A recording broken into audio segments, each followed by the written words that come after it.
Yes Have Some podcast is brought to you by Carnivorous Creations, your one-stop shop for all of your Proton Pack building needs. If you're in the market for a Proton Pack, head to carnivorouscreations.com. That's carnivorous with a K. You're going to find aluminum motherboards, resin parts, fiberglass shells, and a whole lot more. Find them on Facebook at Carnivorous Creations or head straight to carnivorouscreations.com, remember carnivorous with a K, and get started on an authentic, screen-accurate Proton Pack.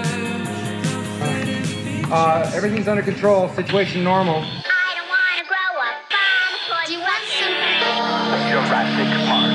Now playing the PS7. Ecto goggles with Ecto Buffer. Neutrona Blaster and Water Zapper. Each sold separately. From the corner penthouse of Spook Central all the way to Star Killer Base, this is Yes Have Some podcast. Do I? Yes, have some. Yes, have some. You know, they told me you people were conceited douchebags. The only place in the multiverse where you can love the book, hate the movie, but still buy all the toys. I'm afraid you're just too darn loud. I'm not looking for a friend. I'm looking for a Jedi Master. What? Please remember to hold on to your butts and get ready to get stressed. With your hosts, Craig Goldberg, Abigail Gardner, and Jacob Walsh. What was that? What he said? OCD? Hi. How are you? Hi, everybody. Good. Welcome to episode 120. Who are you talking to? It's my OCD. Okay. How is it? It's doing good. Hey, how about this? Let's go while we're young. I love that. I bought a Caddyshack Christmas ornament, and it's one of my better purchases. One of my cheaper purchases of late. I've got the UPS people and the post office people are Men in brown? The men in brown. What were you talking about earlier? There was we're all talking about Men in Black and the new trailer, but there was a song that was released with the original Men in Black that was not released with it, but it was like a parody of the Men in Black song called Men in Brown, and it was about like the UPS strike of the same year. That is so embarrassing. Hey, that's a fun one. That's embarrassing. Yeah. I want to look that up immediately. No, good. I've been getting all these I've been buying stuff, but yeah, I got this little Caddyshack ornament of Rodney Dangerfield, one of my favorite movies, one of my favorite comedians. Yeah. Now one of your favorite ornaments. Now one of my favorite ornaments. One of my only ornaments. I have one ornament. Have 3 cats. We can't have ornaments. Okay. How's everybody doing? I'm doing good. Pretty good. Cool. Well, welcome to Yes Have Some podcast. My name is Craig Goldberg. I am here with Abigail Gardner. What's up, guys? That's you. That's me. Jacob That's Walsh. me. Oh, there's music happening. What's the music? Can you hear that? No. No. You guys can't hear? Okay. There is I just shut it off, so I'm not hearing anymore. Okay. There is a Child's Play motion poster that came out. Okay. How's it look? It's cool. There's not a whole lot going on. It's like a Christmas tree with some presents, and the buddy box is like unwrapped, and it's been torn open, and there appears to be a little bit of blood on the box as well. And the motion part is just like you can see a shadow of like him running around. I have a feeling we are going to be getting a Child's Play trailer very soon, because there's a lot of every day now. There's they're posting something. So they put up a bunch of like Chucky Child's Play buddy doll Christmas cards. I put one of them on Yes Have Some. Yeah, I saw that. I was like, did Craig make that? No, there's no way. I did not. That's very cool, though. They did not hire me to do the Child's Play marketing, although being one of the hosts of the self-proclaimed #1 Child's Play podcast in the world, you'd think they'd at least call us. Yeah. You know, if they searched iTunes for Child's Play, we'd pop up. And then they'd be like, hey. So we were notified this last week. If you searched Leprechaun on iTunes, we were also the first podcast to show up. Of course. It's a good feeling. Of course. So I do want to make an announcement. We did announce last week that the new Leprechaun from Leprechaun Returns, Lyndon Porco, was going to be on the show this week. Unfortunately, he had some major stress. Not like... Yeah. Am I going to buy like this? Fun, yes, have some stress. Not the real, not the Kenner Jurassic Park compound stress. No, like real plane cancellation stress. Yeah, travel stress. Yeah. So unfortunately, we have to reschedule. We'll have him on in the next couple weeks. We'll let everybody know. We're still gonna have Lyndon Porco on. Still definitely want to talk to him about Leprechaun Returns. Yeah, this gives you more time to watch the movie. So check it out. Yeah, if you haven't seen it yet, what are you waiting for? Yeah, it's good. If you're listening to this podcast and you haven't watched Leprechaun Returns, you're doing it wrong. So cool. So yeah, we want to let everybody know that. And our first option was we're just going to cancel tonight. Actually, we're just going to stop podcasting. We couldn't handle. We'll just quit altogether. We couldn't handle the. I mean, Linda Blair and then Lyndon. It just. Yeah, it's all downhill. You know? Cancel on me once, shame on you. Okay, there you go. Cancel on us twice, shame on us. Cancel on us 3 times, and you're an enemy of the podcast. Nobody's ever canceled on us 3 times? No, but no. Has anybody ever canceled on us? This isn't even a canceling; it's a reschedule. Yeah, this is not a cancel. This is a force of. I was gonna say force of nature, but force of nature. It is. I think you're thinking of something else. The finger of God. Joe. It could have been a weather cancellation. Who knows? Yeah. Ooh, if a Twister ever cancels a guest of our podcast, I'd actually be okay with it. Oh, that'd be cool. Yeah, I don't know how close I'd want to get on that. Or a Godzilla. Okay. Just a Godzilla shows up. A Godzilla. Oh, right. Excuse me? I'd be like, wait, it wasn't the Godzilla? Because if it's not the Godzilla, then it doesn't matter. Nah, it was one of those other Godzillas, man. Mm-hmm. Well, listen, we got a lot to tackle because we are a couple days from Christmas, and we're all excited about all those prezzies, all those shelves. Jake, last week, I don't want to put you on the spot, but you were talking about a little something last week. I think it was last week. The compound? Yeah. Was that last week? Oh, that was. Yeah, it was our episode last week. Any updates to the Kenner Jurassic Park compound? Well, listen. Wasn't last week our wish list episode? It was last week on Yes Have Some. So we all gave our top 5 Christmas wish lists. Yep. Right, and one of my number 1 on the wish list was the Jurassic Park Kenner compound, which I guess talking about it, stuck in my head, and the next day I bought it. I bought one, and it's actually due to be. Coming in tomorrow. I should get it tomorrow at work. That's very exciting. Christmas, that's very exciting. Yeah. Actually, you're not the Abby bought an RV. Yeah. Dude, yep, it's getting shipped. No, it was RVD. It was a Rob Van Dam figure. No, dude, that's amazing. Yeah, Jake hit me up. A lot of people don't know this. We don't just talk once a week. We kind of talk. I would say Jake and I talk on the phone. I guess you could compare it to like teenage girls. Probably. Yeah. Like when we say goodbye to Jake, it's like it's like I'll talk to you soon. We have phone calls minutes before we record and minutes after we record. Yeah. And when I say I'd say we talk like teenage girls who just got their own phone line in 1989. Yes. We're like, oh, dude, we could talk. Let's do it. Finally. Mm-hmm. No, but Jake, you texted me and you were like, hey, checking out this compound. They say it might be complete. It doesn't look. It looks like it's 100% complete. We got a couple other sources on it. We figured it out, and yeah, at the end of the day, you got it. Yeah, I got it. It actually comes with the original box, and it's actually is going to come with a couple other random Kenner accessories that I think the people either just wanted to get rid of everything or they weren't really sure like what was what. It sounds like it could be one of those like. I'm selling all my kids' toys kind of things. Yeah. And they don't really know what it is that they have. These are all ninjas. That's all I know. You see it on eBay a lot. It'll be like, lot of Ghostbusters toys, vintage 1980s, and half of them are Beetlejuice. And there's like one Police Academy in there. Mm-hmm. And I'm like, ma'am, the scale's not even the same. What are you doing? I had one of those. I was on eBay today, and do you ever? This is like one of the fun things about eBay when you're looking. So there's a Kenner Jurassic Park thing I've been looking at, and it's when they came out with the first movie, they released these dinosaurs. They were hatchlings. There was a Velociraptor and a Triceratops for the first movie, and it's like they're babies. They're in an egg, and the egg, like the pieces of the egg come apart. so it's like it's hatching. Yeah. They made them for the first 3 movies, but they're different. You know, they're a little different. But the 2 for the first movie, they're a little expensive. They're a little more expensive than Lost World or Jurassic Park 3. But the Triceratops from Part 1, they just repainted it for Lost World. And I found an auction where somebody had it listed as a 1996 Lost World Triceratops.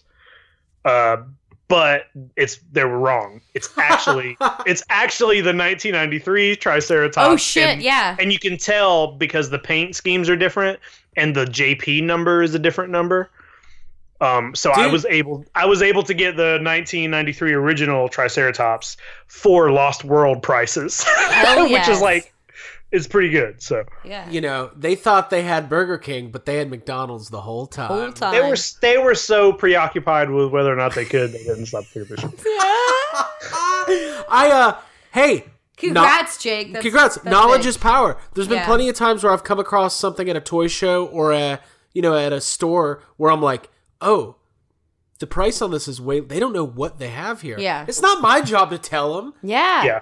Dude. Well, I think there's something that we talked about after we met up with Rob and Bobby 80s, and since we've both become a little more focused in collecting, it's like you've always been able to be like, oh, you know, that's from Jurassic Park. Like, you know, I've always been able to just see a Jurassic Park figure in the wild and be like, oh, that's from the Kenner line. Yeah, one of the first times Jake ever came over to our house, he pointed at this Dilophosaurus that I had on the shelf, and he goes, hey, that's not from Jurassic Park. And I felt bad because I was the one who had picked it out. I still have that.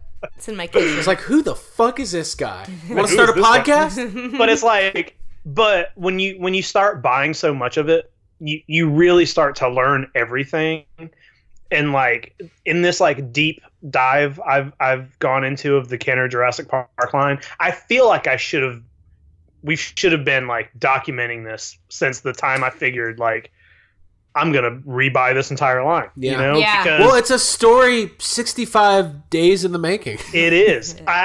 But it's like you learn so much. You learn all the paint, you know, differences or variants or which, you know, accessories came with who, and it's like it's like you're being schooled. You like learn so much knowledge, and like the same thing is happening with you guys with all the Ghostbusters. Yeah, that you've been like rebuying. So yeah, It's been great. It's been a very fun. It's extremely satisfying. And it is. Yes.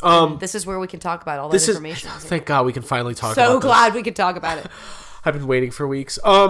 So a couple housekeeping notes before we get started. I did want to let everybody know that if you are interested in hearing Yes Have Some podcast, try to order a Ghostbusters tent, a real Ghostbusters tent out of the 1989 Sears Wish book. We put up the full audio. It's available on Facebook and YouTube, and people seem to really enjoy that.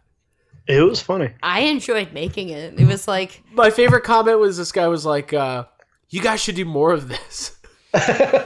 And immediately I was like, well, what other like extinct things can we try to... Abby, get Hardee's on the line. Yeah. Like, I need that. What is that Whistler? Yeah, I need the Ghostbusters 2 noisemaker. The noisemaker? Do you have any... Wait. And some chicken sticks. Now. Yeah. I do that. Yeah, we're gonna do that. But no, doing that was impromptu, and that was a lot of fun because growing up I always wanted to be like a morning show DJ, and I feel like that was the closest that I'll ever be. I don't know. We could get a dunk tank or something. Yeah, I want to do I've brought up a dunk tank before. Abby wants to be a morning show. What we'll do is we'll send you to the Cricket Wireless in Valdosta. Yes, to give away Yes Have Some sweatbands. Dude, I'm already setting up the little tent with the poles, putting the flag in the ground. I'll have to talk to my promotions coordinator to see if we have any more REO Speedwagon tickets to give away. So that was fun. Head to Facebook, check that out. Also, barge.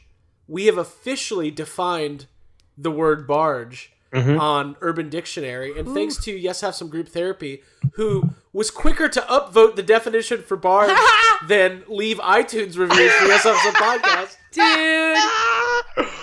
it's a big deal. We're giving away free T-shirts for leaving iTunes reviews, and then someone's like, "Guys, we can get Barge on the front page. Do it!" We did it. So as of now, Urban Dictionary, if you search the word barge, we are the second definition. What's the first definition? Like the actual definition of the word barge. Okay. I think. Cool. So if you want to check that out, that's kind of a long time. Well, for those who don't know, a barge is a. Should I just read it? Should I read the definition? Yeah, I think it's a good idea. I'm Get on pulling there. it up too. Yeah. All right, I'm gonna barge. Urban Dictionary. The other thing we had another one called a Cincinnati bow tie. No. Just kidding. Look that one up though for fun. Okay. Barge. Verb. To purchase one or several non-essential items for oneself, usually referring to collectibles, toys, or other large-scale, quote, treat yourself style purchases. More often than not, the purchase or purchases are looked at as selfish and irresponsible, normally coinciding with avoidance or non-payment of an important bill or obligation. As a noun, it is the physical item or items purchased within your barge experience. Used in a sentence, this is my favorite part. I saw the new Ghostbusters figures at the comic shop, and even though my rent is late and my water is more than likely being shut off tomorrow, I decided to barge. And then we have an animated GIF. That GIF got me. Of the dad from the real Ghostbusters commercial. That's amazing. Oh my god, that is amazing. No. All right, so 15 upvotes. On Hey, by the way, refresh your screen. There's here's 16 upvotes because I just upvoted that. But you know what the funniest part is? The definition that is the first definition isn't the actual definition for the word no, barge. It's not very nice. It says barge, a word used to describe a fat or large person. And then the example is Christopher's a barge. Oh, that's not very nice. No, it's not nice. We need to get that if we one. were to buy Christopher, I just downvoted that. Boo. Now it's got 7 downvotes. Deal with that. So that was fun. Hey, don't body shame. Yeah. Yeah, there you go. And now Christopher would be a barge if we saw him at the store and bought him. Now, like, here, Richard Pryor and the toy is a barge. Whew. Yeah. We are in some sticky territory. I'm going to just maneuver my way out of here. There you go. Hey, the toy is an amazing movie. Richard Pryor is one of my favorite comedians of all time. And my second favorite comedian would be... Jerry Seinfeld, actually. Okay. Dude, I like that ornament because it's only Rodney Dangerfield, but it's got quotes with other characters' voices in it. Well, it's got the other guy from the other guy. It's great. It's got full scenes. Go check out the prank call. Not a prank call. It wasn't a prank call. We can't call it a prank call. It was It was a genuine inquiry. I thought we would maybe get one of those tents. Yeah. So that was fun. And then we wanted to make this announcement real quick before we get going on anything else. Patreon. We have just made a major change. We have lowered the bonus episode tier that was previously $10 a month, where you get the 2 to 3 bonus episodes exclusively through Patreon. It is now permanently, forever, $5 a month. So all the people who are paying $10 a month have the option to go down to $5. All new subscribers to Patreon, yes, have some. For $5 a month, you're getting 2 to 3 episodes a month. And the best part is, when you sign up, immediately, you get access to all of the previously released... The backlog. So, I don't know, there's whatever. The barge load? The barge load. There's 15 episodes already there. And we have a ton of fun with the bonus episodes. It's I don't know, it's a more condensed, straightforward version of what we do on the show. There's no advertisements. There's no... We don't talk about our treats. We don't... Well, we do a little bit. We do. And, you know, hey, sometimes it gets very, you know... risque. Oh, so risque. There's that time I just recorded in my underwear. No one saw it, but... Anyways. So risque. It was so risque. So cool. So we had a couple things to talk about. What we're going to do is we're going to talk about the Men in Black trailer. We're going to talk about Spider-Verse. And then we've got something that Jake came up with that we all fell in love with. It's called Enter the Yes Have Some verse. Or Enter the YHS verse. What are we calling it? Into the Y. Into. I keep calling it Enter. Into the YHS verse. Spider-Man. Enter the Dragon. Enter Spider-Man. Enter Spider-Man. Okay, it's called Into the YHS verse. Yes. There Abby, tell us what this actually is. Well, it was Jake's original idea, but basically to take the format or the formula for Spider-Man Into the Spider-Verse, the new movie, animated movie, which we all saw and are going to talk about in a second. But to take that formula and throw other movies and other franchises into it so that you have like an alternate universe with different iterations of the characters commingling and there was no rules. No rules. Just no do your rules. thing. Yeah. But we had a lot of fun.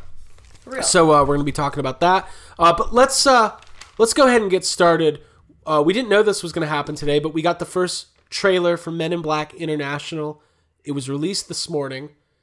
We live in an age where people live to be cynical and live to put things down. And if something's good, people tend to put it down. If something's great, you even find people putting it down. If something's not so great, it's like bloodshed. It's bad. So I was very stressed when I saw the Men in Black trailer was up because we haven't really seen any footage or heard much about it. Having said that, I'll just start off. I loved it. I thought it was really, really good. The movie, what I love about it and why I think it's really important for franchises to look at this model that Men in Black is using, which is a legacy continuation of the original franchise, but making it its own thing. Yep. You don't have to spend any time establishing what Men in Black is, why it exists. It just throws you back into a universe you're already familiar with. And from there, you can do whatever you want. Mm-hmm. So we'll talk about it more in depth. I think Chris Hemsworth, I was on the fence about Chris Hemsworth like 6-7 years ago. I was kind of whatever about him. The first Thor, like I didn't know. Yeah, when it was just Thor days. Yeah, I agree. These days I'm fully on board with Chris Hemsworth. I think he's very funny. I think Thor Ragnarok might be the best of the Marvel movies.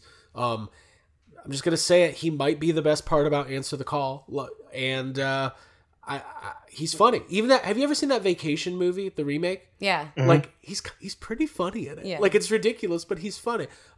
So Chris Hemsworth, Tessa Thompson, love her. I don't know. You guys go nuts. Jake, haven't talked to you about it all.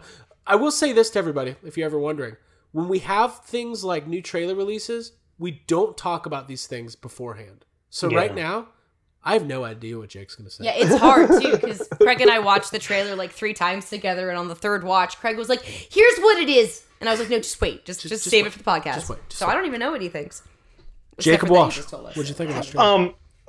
Well, first of all, does it kind of seem... I don't think this is a bad thing, but were you watching this trailer and like part of you...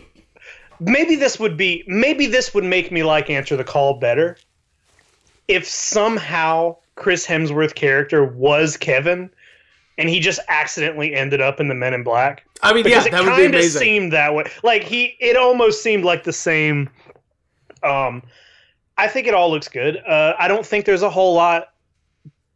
It felt a lot like a teaser. It feels like there's not a whole lot to go on. Yeah. I don't even want to call this like a gripe because it doesn't really bother me, but the only thing about the trailer that I felt a little weird about is that they spend a lot of time in the trailer just showing them shoot guns, which I know that happens in Men in Black, and the guns are cool, and they look like the Men in Black guns, and that's great. But I was like kind of expecting to see like, I don't know, more monsters, a lot of aliens. You know, Jake, don't show that many. Dude. Like I know. The shots of aliens are very short and quick, and I'm like, this is a movie about aliens. Like I thought they would kind of be showing us more things we don't see that often, and less of the kind of thing you see in every trailer, which is just people shooting and fighting. Yeah, But it looks funny, and it looks like a Men in Black movie, and Liam Neeson is in it, and that's weird, and I like that. And and it's not a complete reboot. There's characters in this movie from the last Men in Black. Yeah, I'm ready to watch it. I am too. I think they're probably showing less aliens and more of like Tessa Thompson and what's his name? Kevin.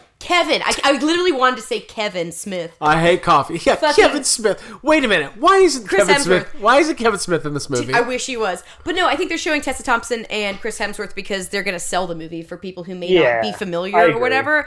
And for me personally, I love Tessa Thompson. I was like, yes, Thompson. This is going to work for me. Sorry, I had to put that in there. She's amazing. And like the scene at the end where she's got the little device that makes everyone forget everything.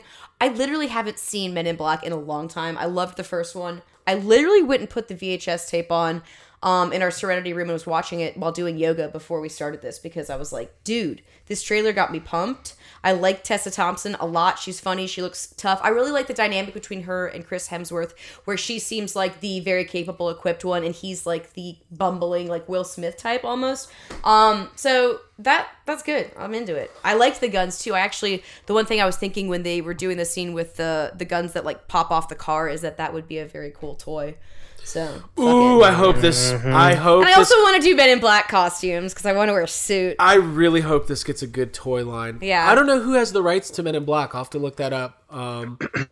Because it's a franchise that lends itself to toys, just like whether they're like role play toys or action figures. Yeah. Gadgets and all that. Couple stray thoughts from the trailer. You do see the two paintings when they're walking in the building. You see the painting of Will Smith and Tommy Lee Jones, which I thought was... Yeah. Like, if that's...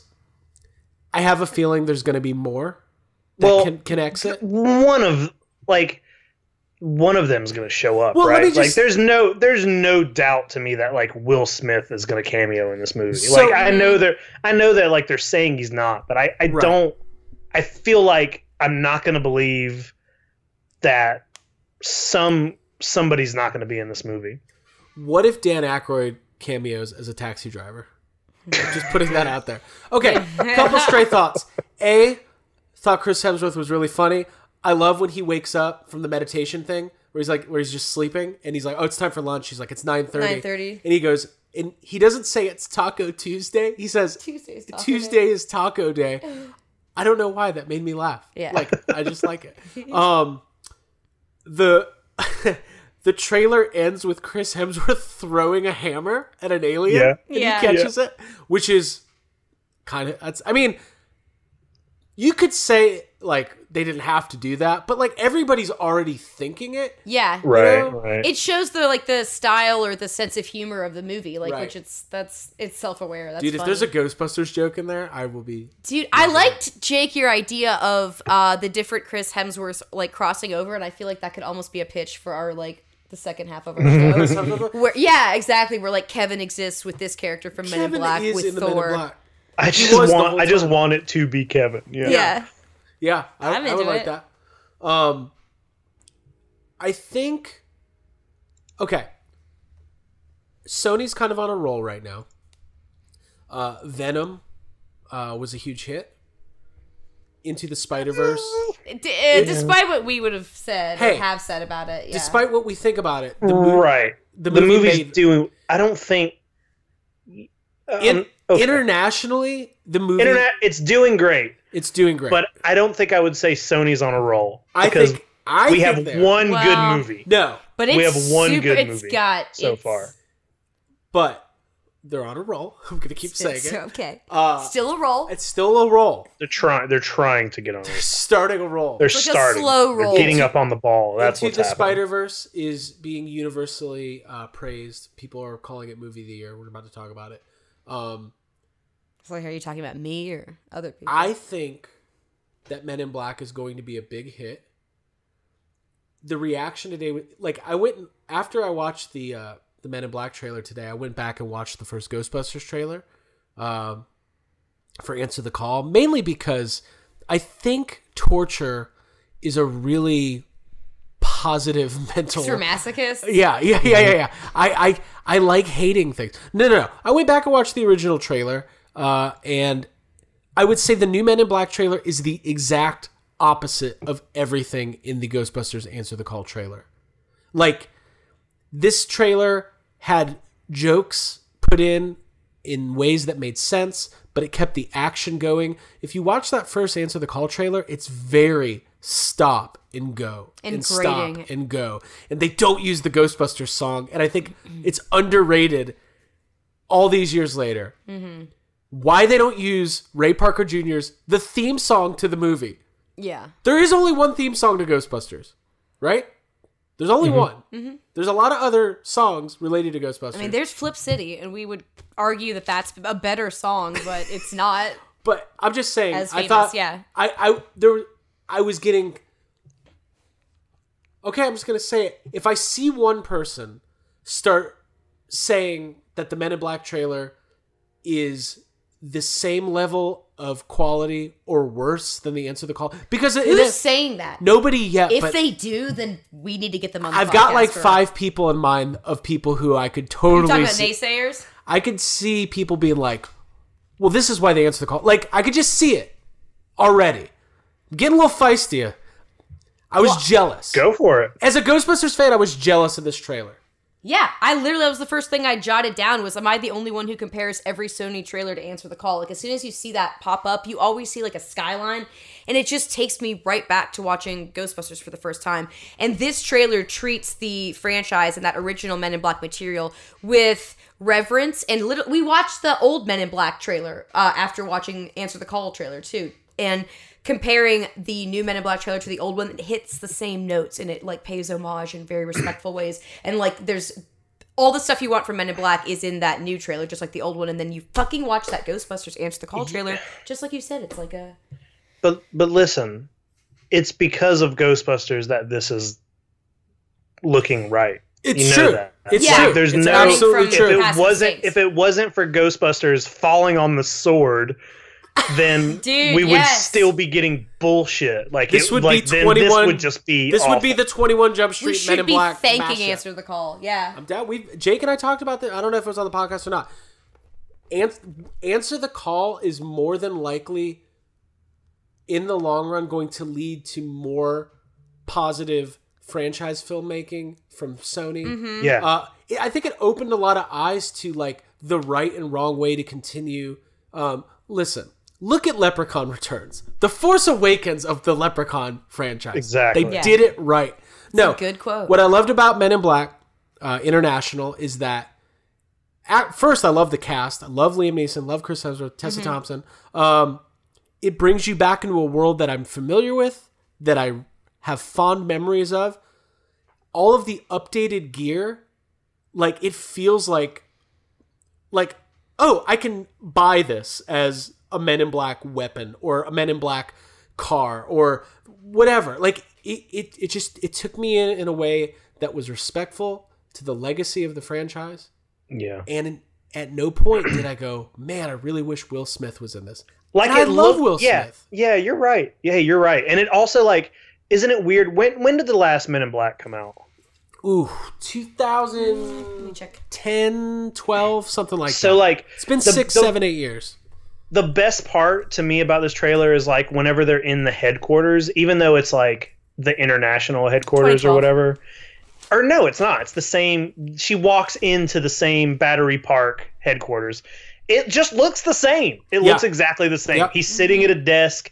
The fucking weird little worm aliens walk by. Dude, I love and those. I'm like, oh, cool. They didn't say, hey, this is 20 years later, we got to update it. It just looked exactly the same. Right. And that to me is the best part about it. Here's my question that I want to put out there. Tessa Thompson's character, she says it's taken her 20 years. Obviously, she knew about the Men in Black. She's been trying to figure it out. The question is, why? Is she... You're talking about a legacy link? Is she possibly related to Will Smith's character?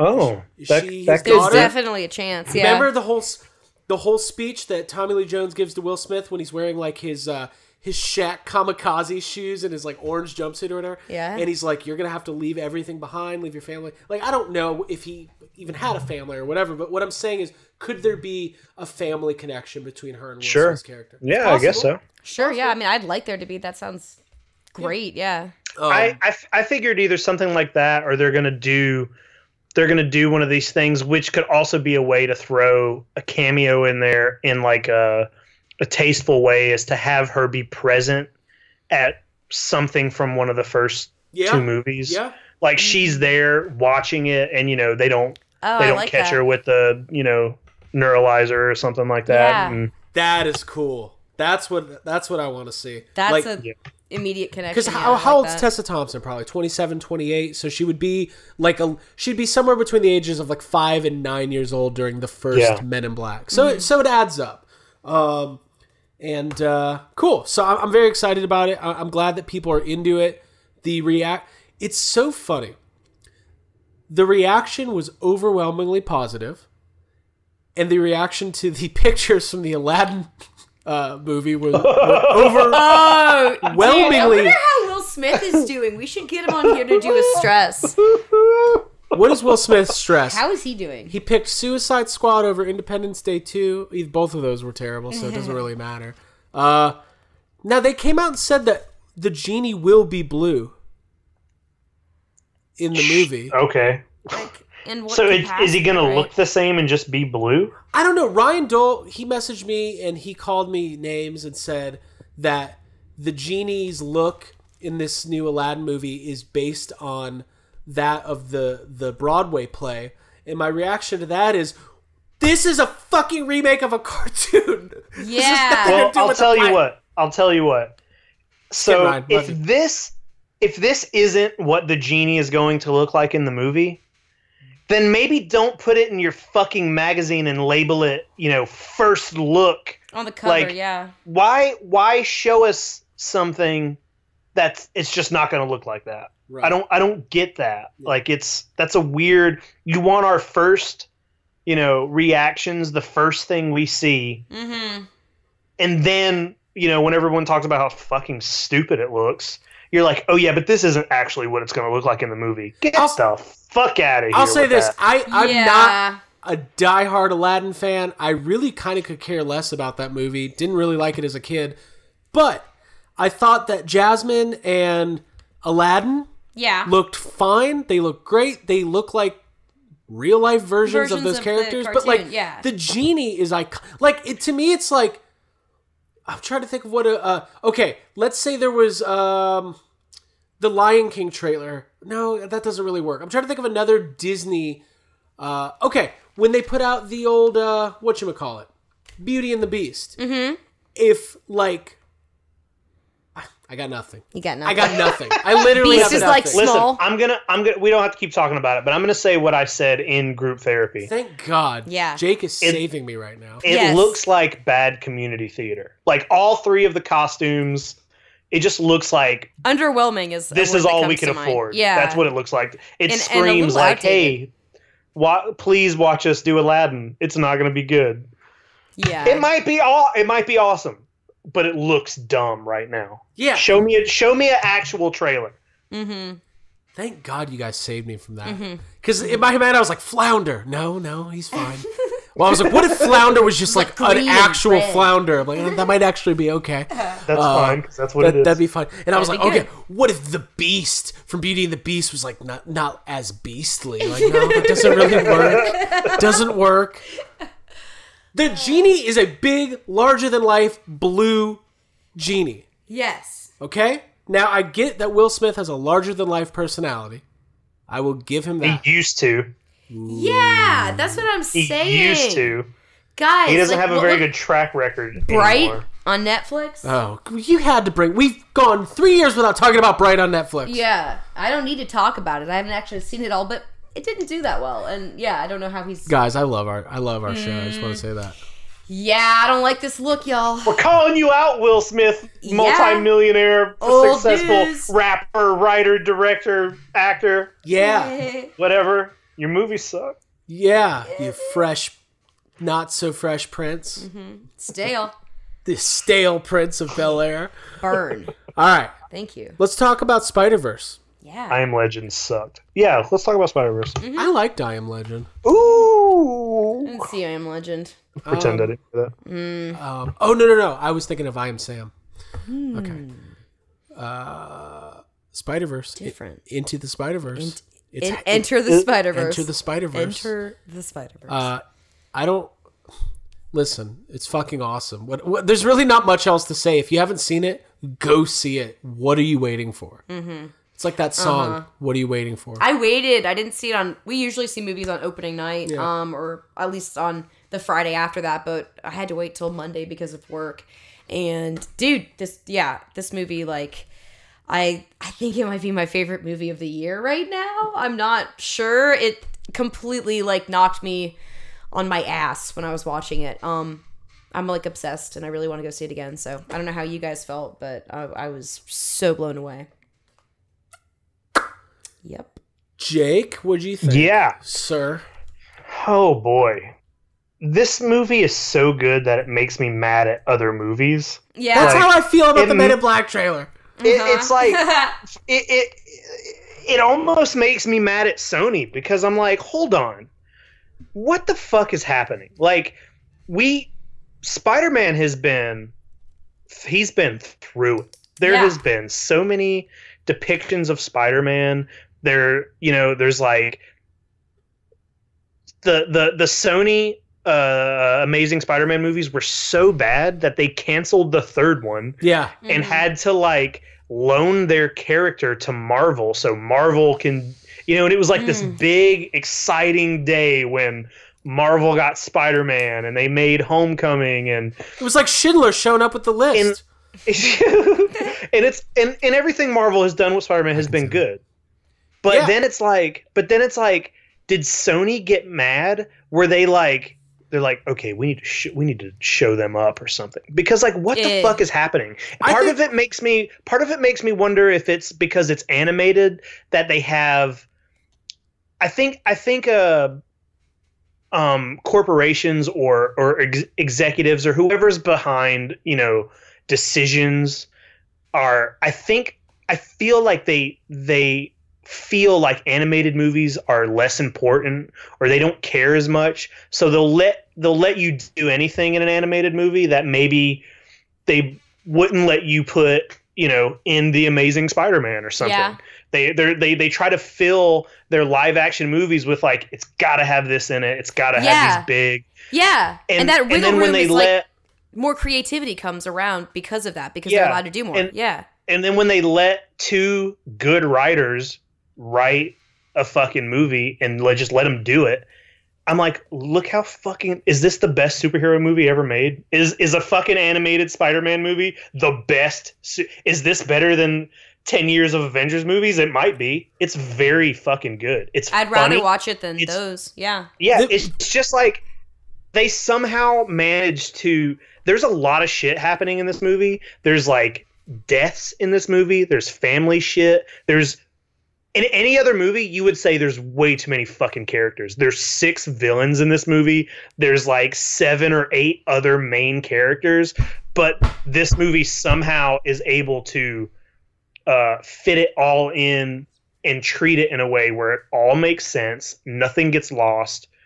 And I'm like, why can't anybody else do this? Why can't other movies do this? I don't get it. Yeah, I think you're right, Jake. I think that here's what I would say is the best part about this movie. You do not have to be that well versed in Spider-Man lore, modern or old school Spider-Man comics to come into because what it does is it, in a purposeful and meaningful way, breaks from the action to explain and give you like the most creative and entertaining exposition for each character that I've ever seen in any movie. And what I love about it, the most surprising thing to me is the movie feels like a comic book come to life. Mm-hmm. The animation is, I can't even describe what it is. It's like entirely different species. Like the movie feels completely fresh and like nothing you've ever seen. And the way it plays out and the way that you see the different panels on the screen and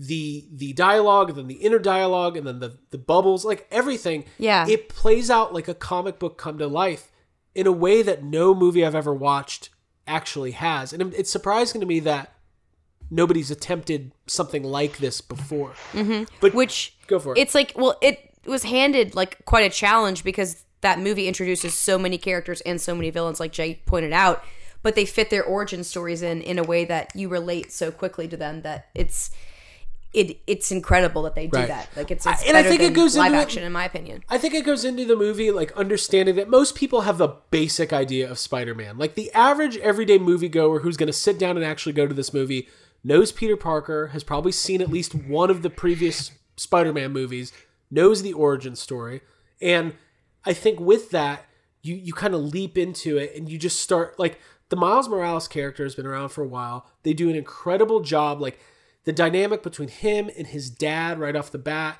all of the family stuff like Jake talked about. Oh, we don't have to give everything away if you haven't seen it, but like it was a movie-going experience that delighted the fuck out of me. Like from the beginning when you're introduced to Miles' character and his dad, when Miles is in his room and like you see the posters behind him, there's a Chance the Rapper poster, but this is like a little Easter egg. In our universe, Chance the Rapper wears like a number 3 hat as a signature, but in the poster, it's a number 4. And I literally started clapping. Like when I saw that, I got very excited. And they show it several times throughout the rest of the movie, but there's all those little tiny things that it connects with you. And also at that moment in the beginning when Miles is like singing to like loosen up and how that gets called back later on in the movie, there's some extremely good writing going on and some really good storytelling. So yeah, it's gonna. Hopefully, we'll get a bunch more of these movies in this universe. What I love though is like when we talk about why it's so good.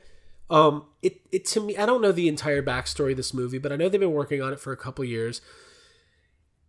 It was created and worked on by people who have strong storytelling chops, strong reverence for the characters and the source material. Obviously, Phil Lord and Chris Miller were involved. Those guys, time and time again, the thing that I love about Phil Lord and Chris Miller, and there's a lot of other people involved in this movie, but I want to focus on these two for a second, is that everything they've done, I've enjoyed, and I always say the same thing. Wow, I'm very surprised by not only how much I enjoyed it, but just the way they approached it. So I said that after the Lego movie. Mm-hmm. I said that after 21 Jump Street. And then again after 22 Jump Street. Yeah. And I said it after this movie. And listen. It's like a non-chronological way of storytelling. Like they do a lot of flips and twists and things that you wouldn't anticipate. And it's like a pleasant surprise. It is a pleasant surprise. And I think we all know that they were hired to do Solo. And we all know that they were let go from that movie. All I'm saying is that maybe Lucasfilm should have seen it through and just trust that they were going to be able to do something really special. Whatever their vision was absolutely lost, especially if it's like they had a big thing, a big structure in mind, and then we're kicked off. We got whatever the weird leftover parts are. Yeah. So. Yeah, and I feel like that. I feel like ultimately it negatively affected Solo because, Jake, you know, you're talking a little while ago about the mentality of approaching an animated movie and a live action movie. With these live action movies, it's very much like an algorithm. You have to hit this, this, and this. You have to make sure that this happens, that these actors have this much involvement, and the story does A, B, and C. And I think in a lot of ways, it's why The Last Jedi is so surprising, because The Last Jedi, love it or hate it, isn't really boilerplate. It does a lot of things that bucks back against the norms and like flips the script. And I don't know. Worked out for it, yeah. Yeah, in like a really good way. All I'm saying is I like Phil Lord and Chris Miller. They've got a long relationship with Sony, and get them on Ghostbusters. That's all I'm saying. Animated, live action. I don't care. Let them direct a fucking claymation Ghostbusters. I don't care. I'll watch that. I would definitely watch it. So yeah, the movie. No matter how long it takes to make. Spider-Verse is great. I do want to give the credit to the creators and the directors and the animators and Ryan Dole. Ryan Dole, yeah. Animation coordinator, good friend of the podcast, Ryan Dole, who's just giving shit about Aladdin. Very cool. Because Amy Pascal produced this movie, and we all know it wasn't her. It's not the executives. The best thing that the top level people at Sony did was just let this movie get made in a way that the creators wanted to make it. I'm sure that it could have gone a lot of other directions. I was looking at an interview with Amy Pascal. I was reading it, and she was talking. Obviously, if anybody doesn't know who she is, she used to be the head of Sony. There was the whole email hack. Links, yeah. She now still produces at Sony, but she's not in a leadership role.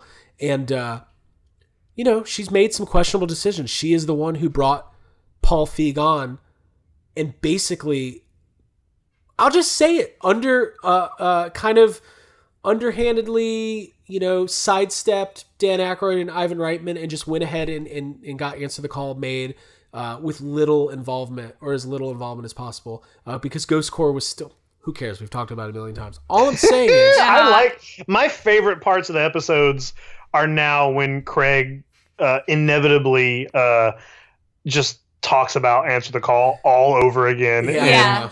I know. And just fucking compares everything to it. You ever pick a scab over and over? And it just never heals. So anyways, but I was reading an interview with her, and she was talking about how she's like, this animated universe that we're doing, it's its completely own different thing. I mean, look at the Green Goblin versus our old Green Goblin. And I was like, that's what you took out of it? The Green Goblin? Like, you're talking about James Franco or Willem Dafoe at this point? Yeah. Like, that shit's, like, there's a million reasons why Into the Spider-Verse is amazing. It has nothing to do with the Green Goblin. Absolutely nothing. It just makes me feel like they don't have a real understanding of why something works and why something doesn't. And honestly, that's what scares me the most. It's because the people working on it loved it and like stuffed it full of goodies. Like all those posters, like when you're looking at the downtown area, like the Seth Rogen Hold Your Horses. Yeah, Times Square. That shit's funny. Square. Yeah, Times Square. Dude, you know what that is? It's what I wanted Ghostbusters Answer the Call, the Times Square scenes that we saw. Like, God, go back to that episode where we're examining all the speculating about Easter eggs. Yeah. Dude, fucking Spider-Verse delivers like on all that stuff that you wanted to. And for the people who keep saying, and I don't know if anybody said this, but I was talking about it with Jake the other day, and I was like, we keep saying we're the #1 Leprechaun podcast, and we're the #1 Child's Play podcast. We would love to be the #1 Ghostbusters podcast, but there's nothing to fucking talk about. Nothing to fuck. We've hit it. We've hit it all. Done it all. But 2019 is coming. Oh, guys, it's gonna be huge. It's gonna be totally huge. Isn't Sci-Fi doing like a Ghostbusters weekend or? Yeah, Jake, did you see that? What? Sci-Fi Channel announced in January they're doing Ghostbusters weekend, where basically they're just gonna play Ghostbusters 1 and 2 like throughout the weekend. Okay. But there's like a new song, and GhostbustersNews.com posted it up. This guy did a new like rap song for Ghostbusters, and it coincides with the first 2 movies, and it's pretty fun. Yeah, it's pretty fun. Is it okay? Yeah, cool. It's not bad. It's not bad. It's fun. Bad. Yeah. I mean, it's rapping about those movies, and it interjects parts of the movies into the song, like Do Re Egon. Does it feel like it to me? Like what you're explaining sounds a lot like the soundtrack for Ghostbusters 2, and if it's anything like that, then it sounds like it could have been a lost track from the soundtrack of Ghostbusters 2. Yeah, cool. So check it out. Yeah. So I don't know. I mean, listen, Spider-Verse. I want to see it again because there's so much happening in the movie. It's easy to miss out on stuff. But I loved it. And that's how I felt. I walked out, I was like, cool, 10 out of 10. Mm-hmm. Yes. And I like that when there's moments in a movie, like the sequence when you're introduced to all the different spider people, I guess, it happens so rapid fire. I was laughing so hard that not only did I cry, but like when I was done laughing, I was like, I think I missed jokes because of laughing. So I want to go back and see it again. And that's a good feeling. Yeah. How good was Nicolas Cage in this movie? Man, Nicolas Cage is one of those guys who, like, he's kind of gotten this big. For a while, he was a bad actor, and he's done a lot of bad stuff. But you also, if you read any interviews with him, he there were these articles going out. We could, we could and we should do an entire episode on just like the life of Nicolas Cage and the weird acting choices and everything. But he's always great, I think. Like he's got a very cool sounding voice.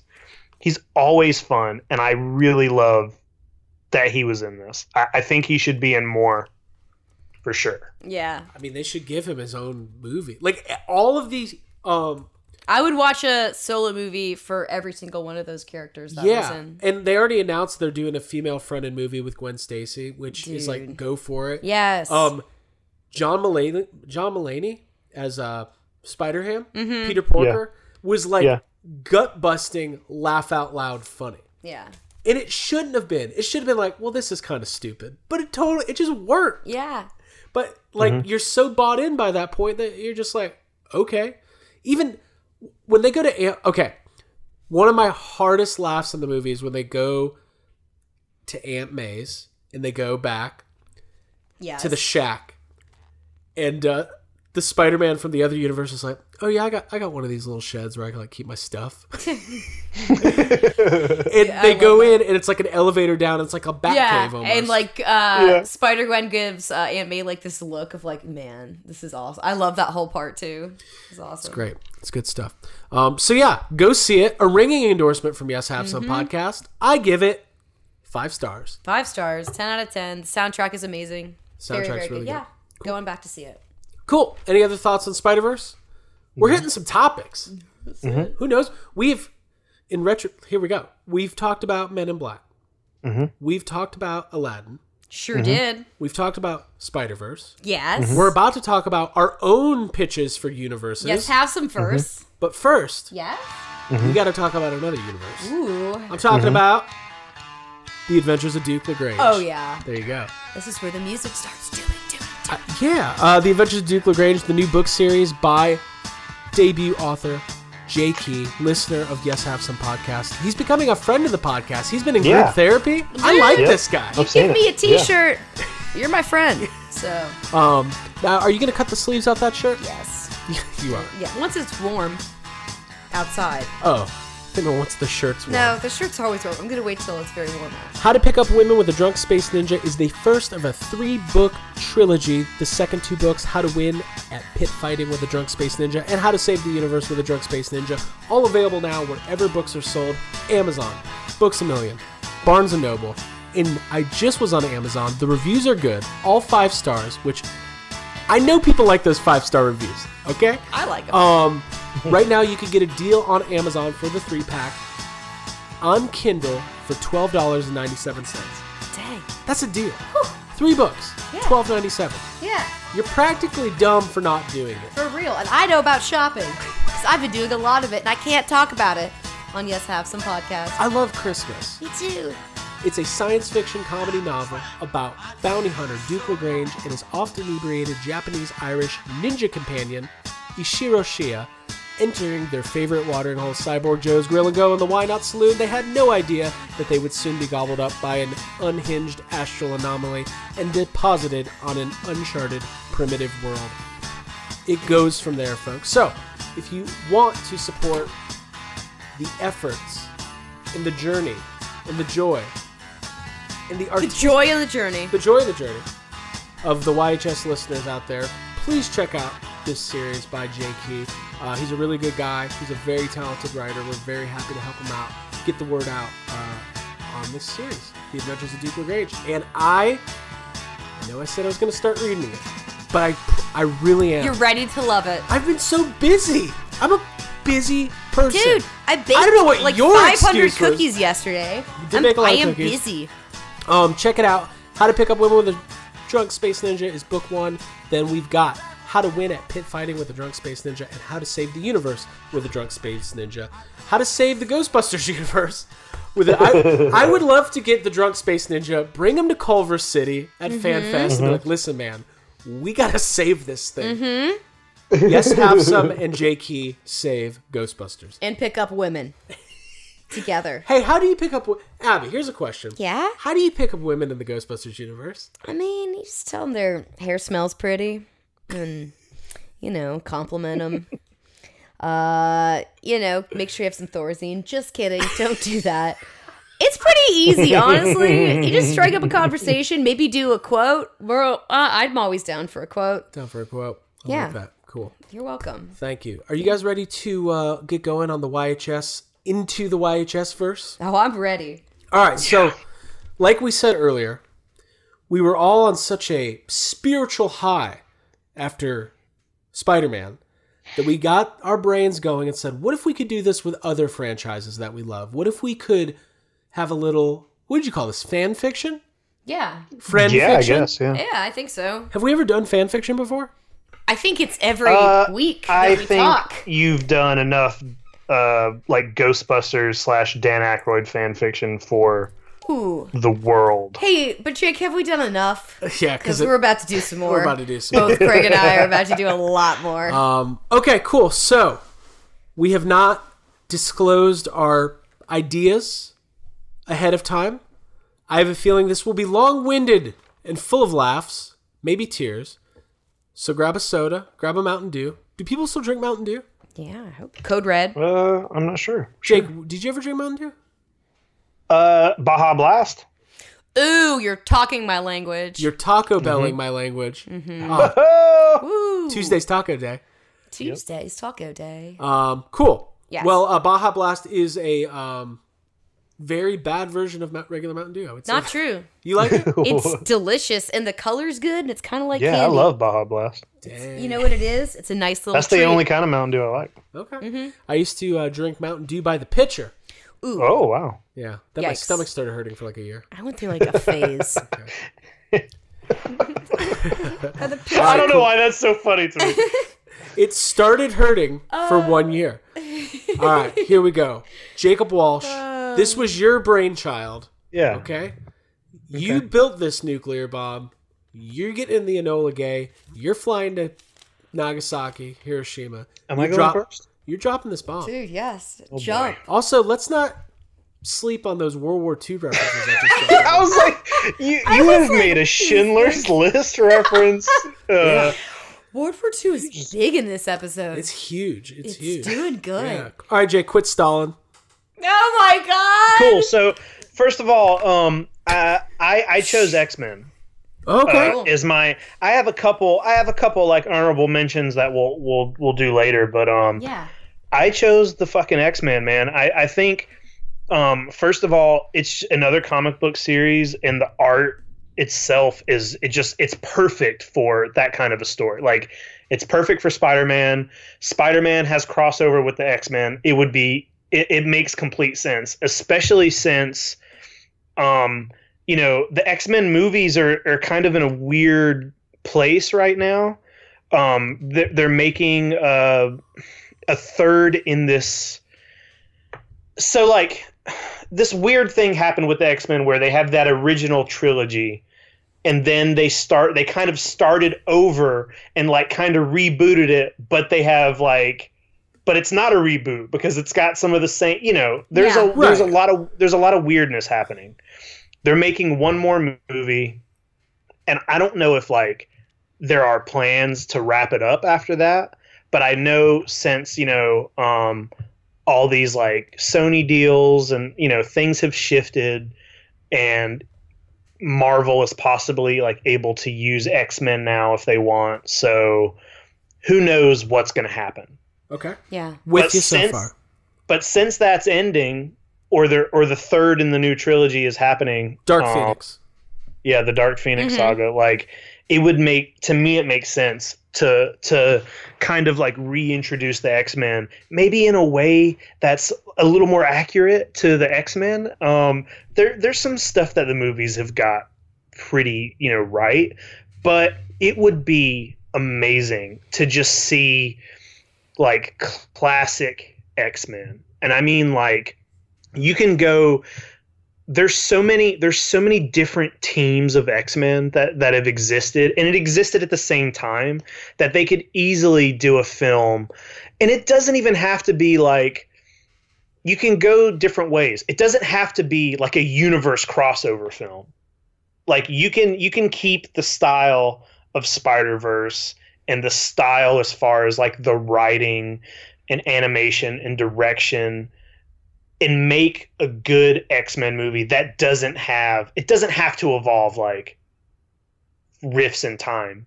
But there are enough X-Men characters who, travel through. I mean, we just saw, Deadpool 2, who has Cable, who travels through time. And speaking of Deadpool 2, the X-Force is an offshoot of the X-Men. So they could do I was racking my brain trying to think which story would I want to see? If they did an X-Men movie, what would I want it to be like? And the good thing about X-Men is there's so much of it. There's I have so many notes on X-Men in front of me right now. Go for it. There are a few stories that are pretty out there. You guys remember in Deadpool whenever Shatterstar shows up and he's like, "I'm from Mojo World." Yeah. Mojo is a pretty major villain in the X-Men universe, and he's this weird, ugly giant alien who can't walk and has to sit in a chair, and he rules this universe called Mojo World, and it's all based on like television. So he has these like he'll like kidnap you, throw you in a room that's kind of like a game show, but a game show where you can be killed in like 100 scary ways and stuff. And he sits in his room and he watches, it's like, and at one point the X-Men end up, in this world, and he turns the X-Men into babies at one point. Now that's what I want to see. I like this. All like where you going? They're all in these different, TV shows having to like fight for their lives. This literally sounds like the Twilight Zone movie. Yeah, it kind of is, but it's such an insane premise. But it's like, you know what? In an animated movie like Spider-Verse, like something like that would work. Like you don't have to worry about like that's one of the things that has been kind of like a tightrope that the superhero movies have to walk is like keeping it grounded enough to seem real in reality. But that's there's no confines, there's no like parameters or like rules or whatever with animation. That's why comic books exist, so that you can see like crazy space battles and like it just the kind of shit that you wouldn't be able to see. I gotta start reading comics. Absolutely, exactly. I really do.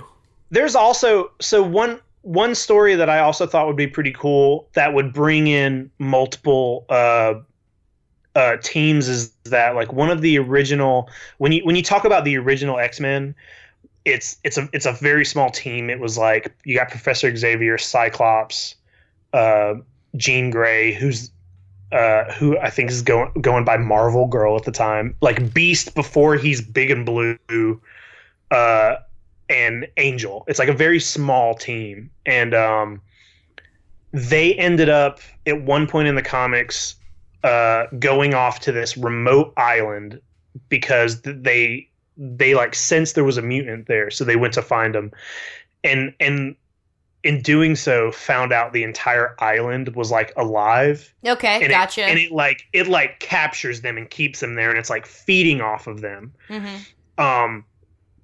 Charles, keep going. No, you're good. Keep going. So the plot here is that Charles Xavier has to kind of recruit a new team to go get the old team, and the team he recruits ends up being a few of the X-Men are, he brings in like Storm, Wolverine that's the first time Wolverine is in a comic book, or it's not a comic book, but it's the first time he's in the X-Men, and that team becomes like the new X-Men team that a lot of people are very familiar with. So I was like, that would be a cool animated film. You get two teams of the X-Men, two different kind of eras. I mean, with X-Men is similar to Spider-Man. There's so much to draw from that if you got the right creative team in there, you could do anything. Like you could literally do anything. And I mean, the X-Men have so much crossover with, anybody, the entire Marvel universe. The Fantastic, like you can even bring in the Fantastic Four, which is a big world that a lot of Marvel fans love, but it has never been done right, or even like gotten further than that last Fantastic Four movie did awful, and it never saw a sequel, even though Michael B. Jordan was in it. Yeah. That's crazy. I think you have a really legitimate pitch, Jake. Honestly, like I see it working. It's something that I would watch. I do have a ton to play with. I'm gonna say this right now. This is probably impossible. Fox obviously owns all the rights, or did own all the rights to the X-Men and the Fantastic Four. Marvel has all the rights to the characters that they have. Sony owns the Spider-Man characters. If there is a way to keep building on the Spider-Verse and Sony keeps doing sequels, and then just like how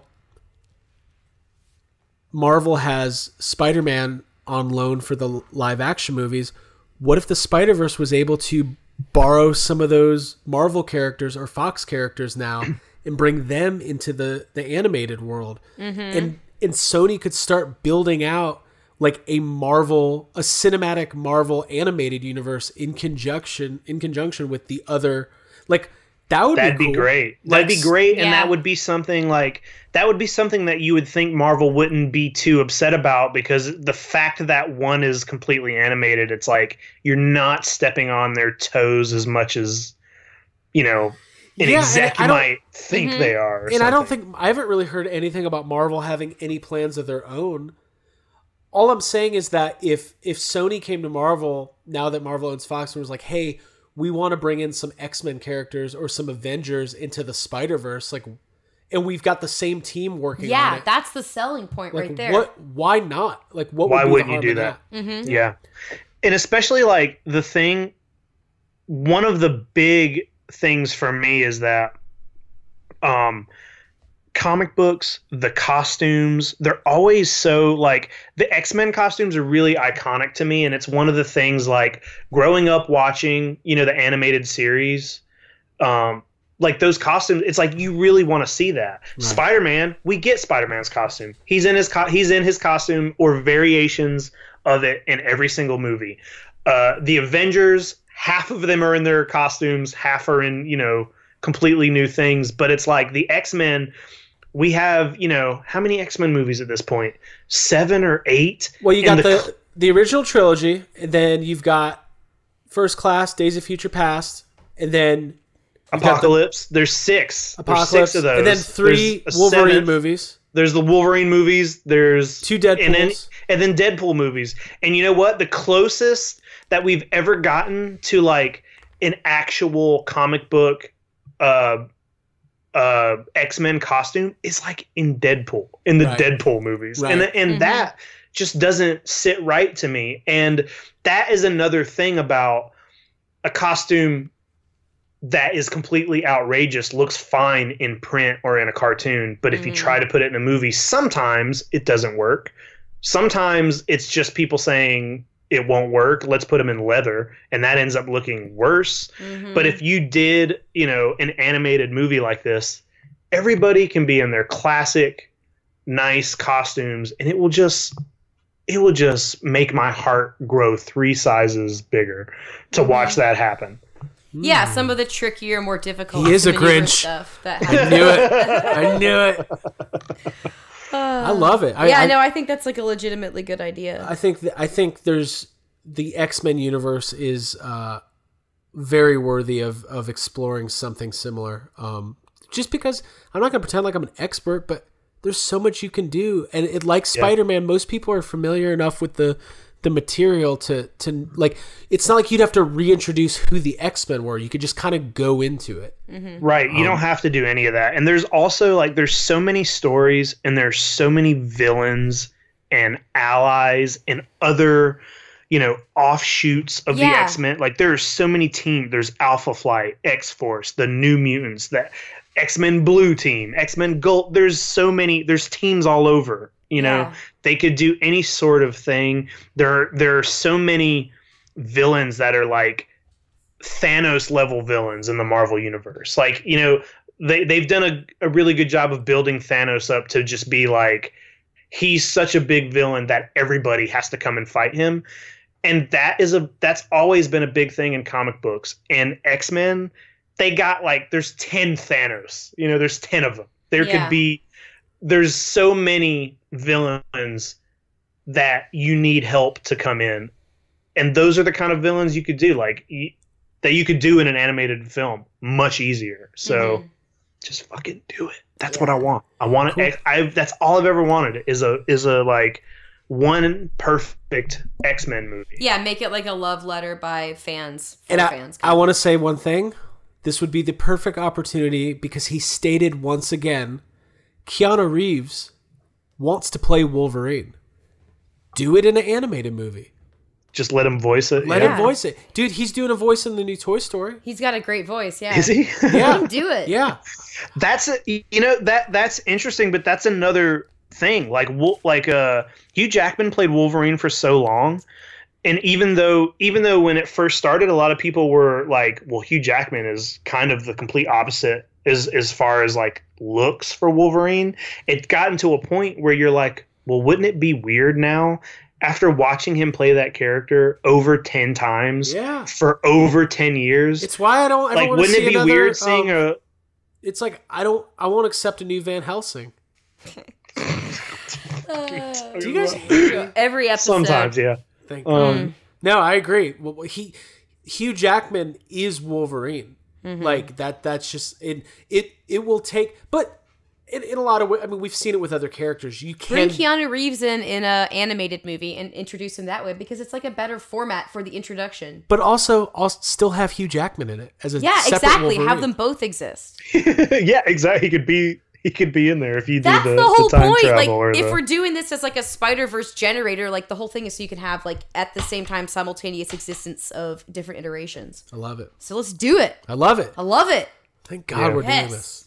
It's good. Do we want to let's save our honorable mentions till the end so we can all go. That sounds good. All right, cool. Oh, okay. Anything else on that right now, Jake? No, I'm good. I got it out. Good. Awesome. Awesome. Abigail? Sure. After Jake did like a very, very serious rendition, I feel like mine's going to be a little silly. But here's mine for... It's okay. What are you doing? Because it's fun. It's serious stuff. It's dead serious. Okay, here we go. Ghostbusters in Time is my pitch. And it's basically, the idea would be that the original cast of Ghostbusters, Annie Potts, Sigourney Weaver, Dan Aykroyd, Bill Murray, Ernie Hudson, gather together in modern timeline. Also, this is a Christmas movie. And they're going to watch Answer the Call together. Winston's in this movie? Yeah, he's in this movie. Oh, so now it's definitely fantasy. So it is fantasy. Obviously, yeah. All right, so I like that it's Christmas. It's Christmas? It's Christmas. Current timeline. Everyone gathers together to watch Answer the Call. Okay. And it creates a time schism, which I haven't quite figured out how. Doesn't matter. And so basically all of those characters end up in the 2016 alternate timeline inside of the movie Answer the Call. And they're on a rescue mission to get the cast members who are playing like the cameos. They have to extract them from Answer the Call New York and get them into the perfect timeline, which I've created it's like an alternate 2016, where once they get there, the 5 heroes successfully snag their alternate selves, gather them all back to the time hole that Rowan opens at the end of Answer the Call. All the characters make it out into the third perfect reality, where we see Andrew Schaefer putting his pen down and closing his copy of Ghostbusters, the reboot script. And then flash thousands of YouTube upvotes and a montage that finally ends with the perfect version of Ghostbusters in the hands of our original cast, all having Christmas, and it's the new, better version that happened because they put it on together and all watched it as a family. Oh my God. So that's my plan. I'm so confused. That's Ghostbusters in Time. So, I love the idea of the original Ghostbusters going into Answer the Call to essentially save their alternative versions of themselves from being in the movie. Yes. Exactly. That's funny. I like that. I like it. Too. I like it. I think it needs to happen.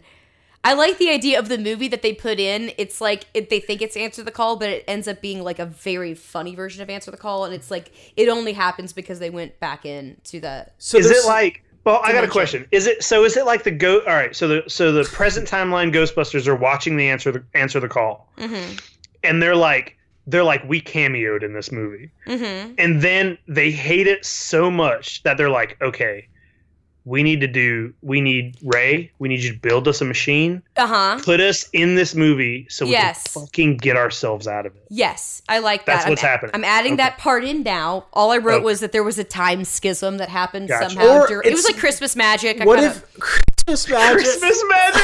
Something. Yes. I love it. I like your idea. Okay.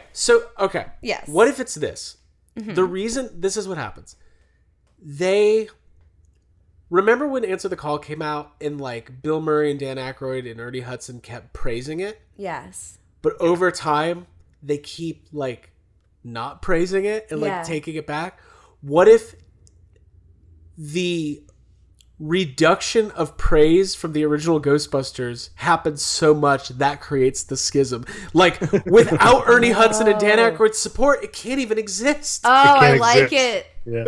Ooh, I think that's good. I like that there's some Bill and Ted rules here, though. Mm-hmm. Like, they just are like, we have to go do this, and then it just happens. Mm-hmm. They don't really have to put much. They don't. They just say it, and it happens. It just happens. They're there, and I love the idea of them with like Dan Aykroyd with the cab driver version of himself, like just jumping into that hole while like Erin's doing her whole like putting the belt on thing. Like he's just jumping down, being saved by Dan Aykroyd, and they're gonna be dropped off then into the more perfect reality set where the better. I love that you could be watching Answer the Call, and it's like the scene where the four of them are talking around pizza and the Ghost Girl scene, and then maybe you just see like Dan Aykroyd as Ray Stantz like walking around in the background, and he's like trying to get off of the camera. He's like trying to sneak. He's like trying to steal equipment so they can build something to get back. Oh, but he's like bumbling and fucking bouncing into shit. Dude, I love it. Like, hey, maybe the entire here's something that's like completely meta. Yeah. What if the entire scene of what's Bill Murray's character when he comes in and he's like trying to make him show him the ghost? Heist. Yeah, Martin Heist. 5 minutes. Hold on, real quick, Jake. Real quick, before you go any further, did you just call him Sir Martin Heist? I thought it was Sir Martin Heist, Doctor. Like he got knighted. No. Well, isn't that one of the jokes with Chris Hemsworth when he's like, "There's a Sir Martin Christ here to see you"? Maybe he says it know. Like in a. All right, Jake. One of the many jokes. Keep going. So that scene where he comes in to try to talk them into showing him the ghost. Mm-hmm. 5 minutes before that scene happens, off camera, you have Peter Venkman and Ray Stantz, and they're like, "We need someone to create a diversion." So like that is Peter Venkman going in as a character to keep them from seeing Ray stealing shit in the background. It's perfect. So what happened to the real Martin Heist? There is no real Martin Heist. Oh my god. Yeah, he survived. He's made up for like the real Ghostbusters once entering this universe made him up. And he so much so that he was also on television on the news. Just continuing it, yeah. A game changer. Guys, I love it. Bill Murray is good in Answer the Call. I'm just putting that out there right now. He's one of the better parts. Casper? Okay. I like this. I like it too. I think Ghostbusters lends itself to doing all sorts of insane stuff. I know that they're doing crossing over in the comics and all of that, but I really, I feel like John Yerkeba is somebody who would have somebody. We should have had him on. That's what I said when I put this down. Probably. He was like, "Hey," he messaged me. He's like, "I like this generator. I want to be a part of it." I was like, "Dude, I wish you would." I guess we could try it now. Well, he's busy. He's doing something. It was his birthday yesterday. He's very happy birthday to John. Yeah. So I'm a little confused. What happens at the end here? They save the day. Mm-hmm. How did Andrew Schaefer get involved? There's several timelines. There's the 2018 Christmas timeline. There's alternate 2016, which takes place within the movie, basically. Okay.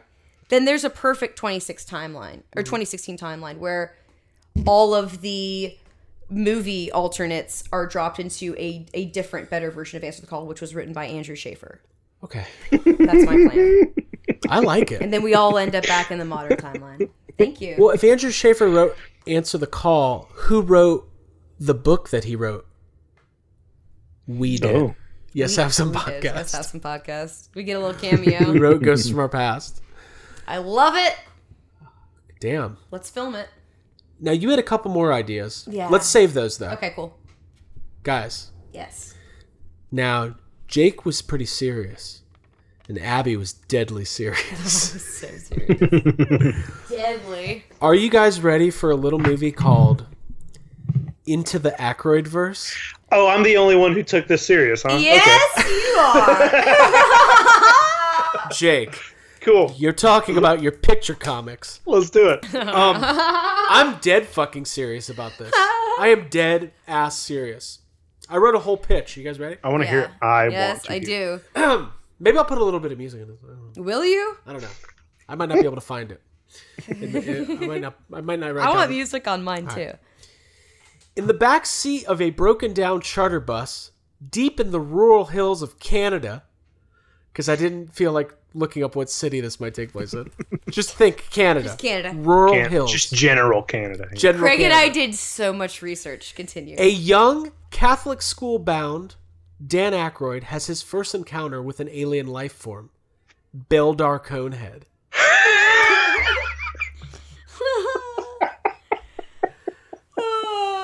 Oh, there's more. Okay. Give me more. Beldar explains to Dan that the very fate of the entire universe is at stake, and that he must not pursue being a priest, and he must dedicate his life to creating iconic characters for television and film.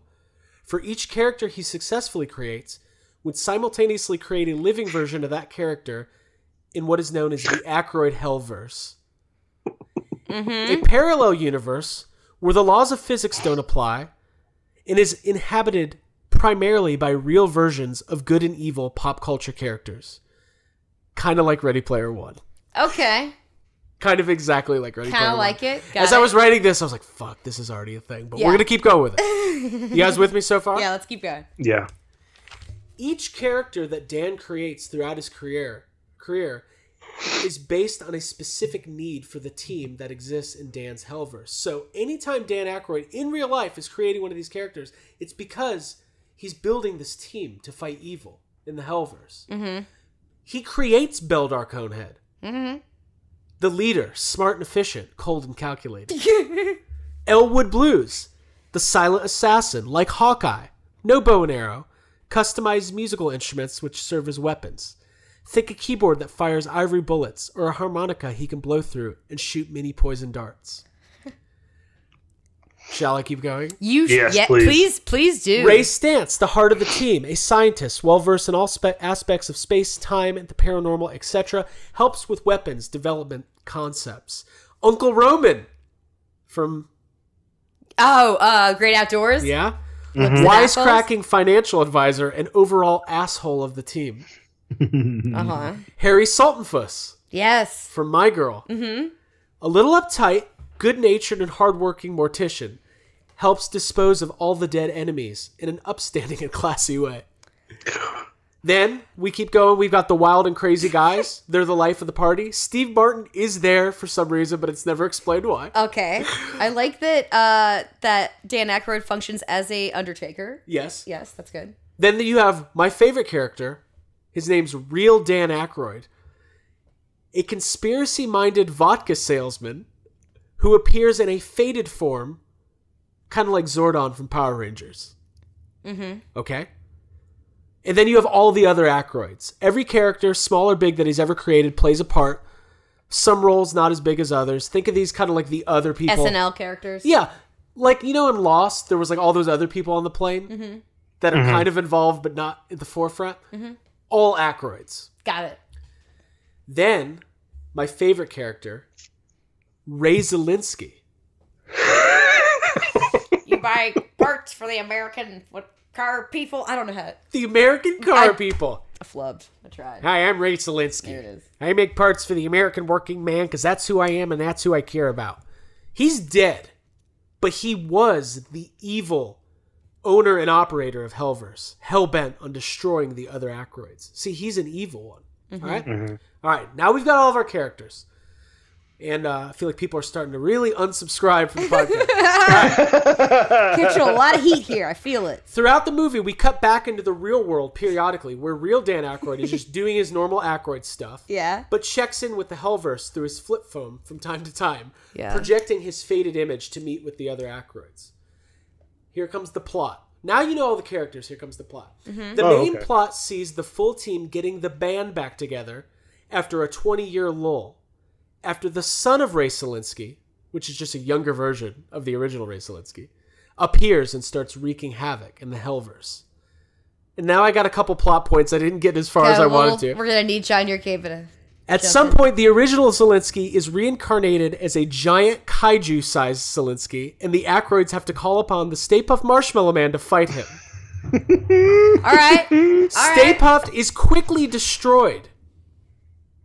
So the Aykroyds turn to their last resort. Buried deep within the crust of the Hellverse, a VHS copy of Tommy Boy that holds the keys to the nuclear Farley option. When the keys are inserted into the Crystal Head briefcase, the spirit of Chris Farley is summoned for battle in one of the pre-chosen forms. He does show up in his Chip and Dale gear with a kaiju-sized Patrick Swayze and has a dance-off with the kaiju Selinsky. Wow. Whoa. During this scene, is something. Giant There's versions more. Okay. of the original But wait, Blues there's Brothers more. band also emerge with John Belushi and provide the music for the final battle between all the Aykroyds and Zelinskys and his evil spirits and monsters. Now that's just spitballing. We could go a couple different ways with it. I like it. I'm a little bummed out. There's the judge from Nothing But Trouble isn't in here. Oh, he is. Oh, He's one of the others. He's the judge. he's the judge. He's the He's judge. the judge of He's Hey, the judge. can I admit something? I've never seen Nothing But Trouble. Nor have Oh, I. I think you guys would love it. Really? It's Yeah. Dan Aykroyd directed it. It's the only movie they ever let him direct. In fact, He plays multiple characters in it's it. his Wait. Nutty Professor. Yeah, no, let's watch that. There was the interview with Dan John Rath- Candy plays a woman. Whoa. Yeah, I need to see No that. relative of mine's gonna be eating any hot dogs. That was my Dan Aykroyd quote, but not Dan Aykroyd voice. In that doing a interview John with Dan Candy voice. Rather a couple weeks ago, guys, this is the weirdest episode of Yes Have Some. Yeah. It is. It's getting weird. In that interview with Dan Rather, they asked him about that, and he was kind of like, "Yeah, well, they only let me direct one time. I thought it did pretty good, but there's a lot of reasons why I didn't do it anymore." But anyways, I want to see the Dan Aykroyd universe movie. I'm putting it out there. Yeah. I want to see it too. Yeah, that's a good. I guess if you can use your powers to make any movie happen, that's what I want to see. Mm-hmm. Yeah, I mean, he gets my even vote. joins the X-Men at one point. Mm-hmm. The X-Men show up. Cross them all the X-Men- over. I could just see Dan doing one of his Crystal Head events at a bar, and who sits down at the bar? Logan. Yeah. And he's mixing him a drink. Mm-hmm. And he's like, what can I get you, son? Don't call me son. I've got no father. I don't know. Then other stuff happens. I could see it. You had me the whole time. Cool. I love it. You guys want to do runner-ups? Yeah, let's do runner-ups. We losing steam here? Whew. Steamy. I just want to tell you guys. I'm a steam heat. I love you. I love Jay, you too. Who'd you have for honorable mentions? Do you want me to go? I got 3 of them. Should I just go through all 3 of them real quick? Yeah, do it, man. I don't have plots for them. I just thought. I can give you a plot. Hey, that's fun. I thought I would really love to see a Ninja Turtle movie in this animation. I think that would be great. Have you ever seen Turtles Forever? Yeah, have you seen Turtles Forever? Yeah. Yeah. Yeah. Like that, but good. Well, like that, but better. Yeah. Cool. That, but good. Way better. Also, Got it. Can you imagine if they went even further with it? What if you know how in the original Ninja Turtle toy line, there's all sorts of there's Troll Ninja Turtles, there's Star Trek Ninja Turtles, the fucking Universal Monster Ninja Turtles. What if you did that as a movie? All the different toy line versions. Speaking of that, did you guys that. see the Honda commercial that's out right now with the original Ninja Turtles figures in it? No. There is a Honda commercial advertising whatever Honda-thon, whatever the Christmas thing is, and it's the 4 original turtles from the original toy line in stop motion animation with the original voices from the animated show, running around talking about how much they love these Hondas. Japanese cars, obviously they've got a lineage there, so they're missing out though, not having Vanilla Ice and Hot Mom in there. Oh, that horny mom. That horny mom together in the front seat. Jake, I completely agree on Ninja Turtles. Dude, you could bring in... imagine really good CG versions of the original movie Turtles. Mm-hmm. Yeah. Ooh. There's so many versions of the Ninja Turtles that would be great. Yeah, you've got a vast, wide world to play with. I like that. My next 2 maybe don't make a whole lot of sense, but I feel like I want to watch a Super Mario Brothers movie that looks like Spider-Verse. Absolutely. Mm-hmm. I have no idea, nor do I care what it would be about, but the fact that we're getting the Sonic movie, everything we've seen, even though we've seen barely anything, just looks completely weird and awful. Makes me wonder why we have not had a proper Super Mario Brothers animated film, new movie. I don't care. Yeah. Just fucking make it. Dude, if they don't do a Sonic poster that says there's a new Lord of the Rings, I'm going to be so upset. God, that's funny. I mean, as far as topical, that's pretty old, but it's very yeah. Guys, you remember Frodo? It's hot right remember now. Lord of the Rings from 15 years ago? You guys remember that, right? Jake, but like, since I feel like Nintendo of America somehow still, like, there's Sonic games on Nintendo right now. Like, you could put Sonic into the Mario universe. Well, there is. Oh yeah, I mean, you definitely could do, like, there's that Mario Party, and there are games where Super Mario, Star Fox, Sonic, like Metroid, all kind of mash in together. They could do something like that. God, that would be cool. Mm-hmm. My third choice is kind of a weird one for animation, but I was thinking, what if they made it like Stephen King's It, but animate it, do like this kind of animation. I know it would be maybe a little more of a challenge to make something animated like that truly scary, but the what made me think of it is that in the book, there's so much crazy shit happening. Yeah. There's a giant turtle. I was gonna say the turtle that is enemies with Pennywise. Pennywise exists in this fucking giant orange and white universe where he's floating lights and you go crazy. And when he fights Bill, it's like a fight of the minds, and they're like staring at each other, and they're Pennywise is constantly turning into weird creatures. And he's turning into, universal monsters. The creature from the Black Lagoon. He's the shark from Jaws. Mm-hmm. He's a giant spider. He's a werewolf. He's a mummy. There's all sorts of weird shit that you can't do in a movie, but you could fucking do in animation. Yeah.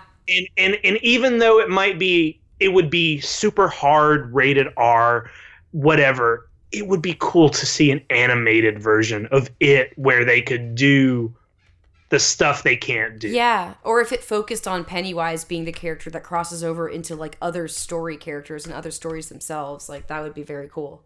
Yeah, what if they expanded upon just the It universe and just, hey, Pennywise has been around for a really long time, like just do like an 1800s Pennywise. Yeah. They could do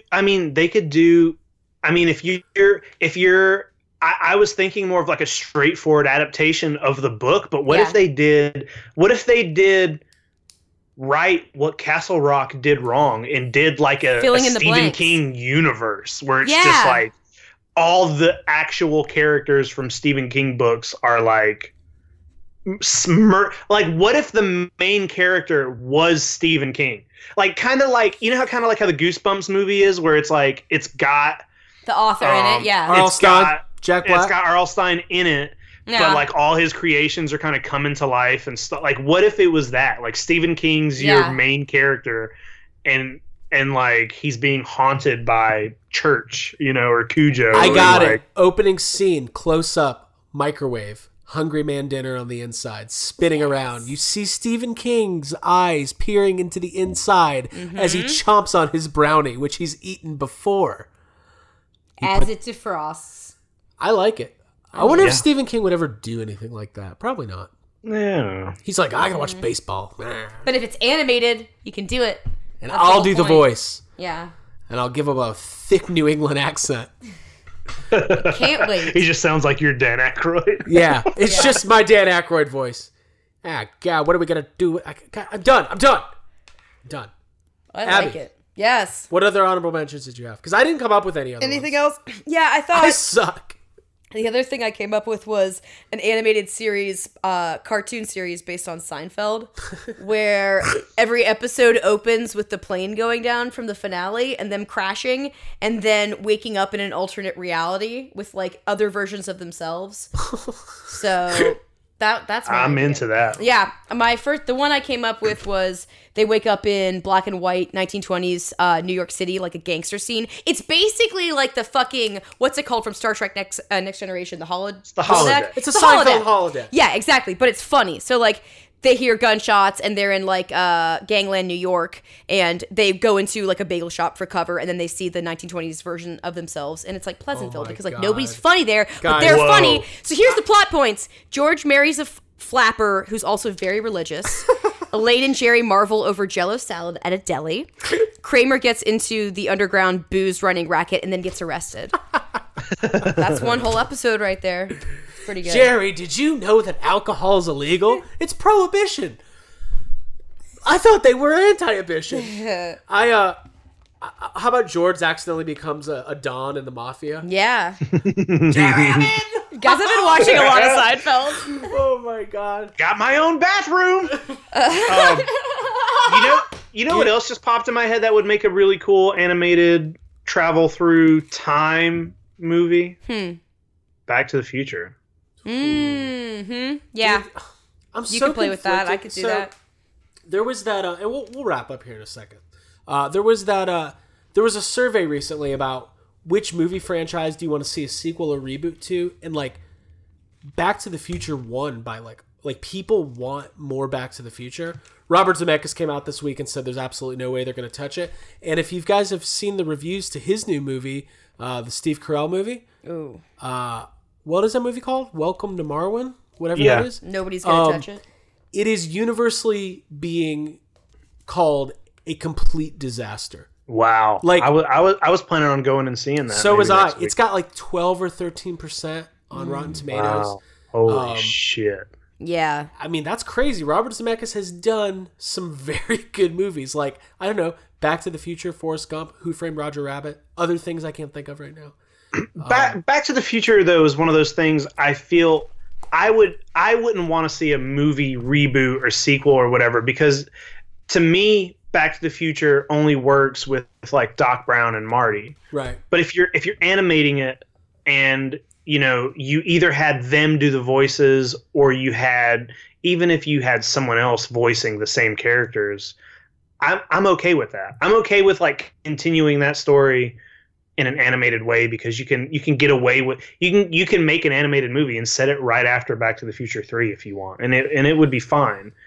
Live action is what scares me. I'm just thinking of George Costanza with a DeLorean, using it for the dumbest reasons like the most selfish, petty, like even more selfish than Biff going back to give himself the almanac. Yeah. Like George goes back, like George accidentally leaves a $10 bill for a tip instead of a $5. Yeah. Dude, I like that. You're telling me that you're using the technology for time travel to go back in time? It cost you more than $10 in uranium or plutonium to fucking gas it back to time. Jerry, it's the principle. You go back to get more executive jackets. I love that. I absolutely love that. You're a madman. Can't be leaving $5 tips, Jerry. All right. Abby, did you have any more else? Yeah, that's pretty much it. I mean, I jotted down a few ideas for Terminator, but they all ended with, yes, have some podcasts being characters and going back and like ending Terminator Genesis and just somehow stopping it from being made. So it's basically a Jay and Silent Bob movie? Yeah, pretty much. Hey, there's another one that would be good. I'll watch an animated Jay and Silent Bob. Yeah, I'll do that. They're supposedly filming that Jay and Silent Bob reboot next month, so we'll see we'll see if it happens. Dang. I want to see it. The plot's funny. It's the exact same plot as the first one. They go back to Hollywood to stop the reboot of the movie they tried to stop the first time. I think it's Jesus so good. Christ. Are you kidding me? It's all over the internet. What the shit is the internet?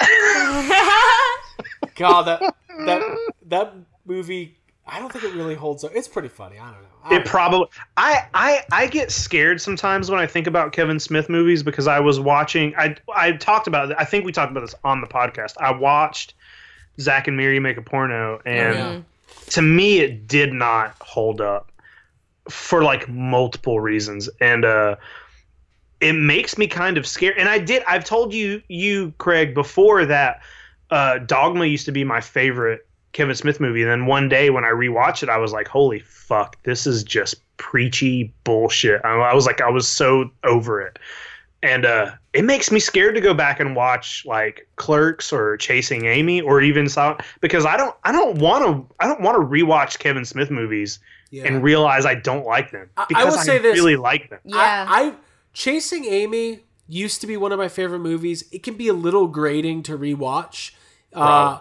But Clerks and Mallrats to me are still phenomenal. Those are the most rewatchable. Right. Clerks in particular is like even Clerks 2 I find to be very funny. Like it's a little bit like there's a lot of Lord of the Rings references. Yeah, I like Lord of the Rings. I mean, I like Clerks too. And Lord of the Rings. And a lot of people consider Lord of the Rings to be the Clerks 2 of the Tolkien. True. Yeah, there you go. All right, cool. Well, we're gonna wrap it up. This was fun. This was our crazy Christmas week episode. That's what this was. If you want to find us on social media, you can always head to Instagram or Twitter at YHS Podcast is where you're going to go. Facebook.com/YesHaveSomeCast. And of course, Abby, we haven't done this in a couple weeks. Yeah, I know. They know. Everybody knows. How do you get to Facebook Group Therapy, which is the official Facebook group of Yes Have Some Podcast? Super easy. You log into Facebook, you search for Yes Have Some Podcast, you find our page, you scroll down, and you'll see Yes Have Some Group Therapy appear. And then you will click that box, and then you'll go to group therapy, and you'll ask to join. Myself or Jake or Craig will approve you, but probably me because I do it very quick because I'm always on there. And then you join, and then you post stuff about toys, and you complain, and it's a lot of fun. I've noticed there's been a little bit of a synergy of there's not a whole lot of subversive opinions. Everyone's kind of we're all hating together and all loving together. But that can all change because Aquaman's coming out this week. So, guys, I don't even want to see it. I'm nervous because I made that bet that if I liked it, I'd have to wear jeans underwater. So I don't know how I would do that. What? That'll go on YouTube. It will. How are we going to do that? I just want to go to the Georgia Aquarium and jump in. I don't want to. Don't do that. Oh, don't do that, though. No, Jake just means don't go to the aquarium. Oh, yeah. Don't go to the aquarium. No, I mean, you're going to get arrested if you go to the aquarium and jump in. Officer, don't worry. It's for the podcast. Notice she's wearing jeans. She's fine. There's also a good chance of whatever's in that water might not be...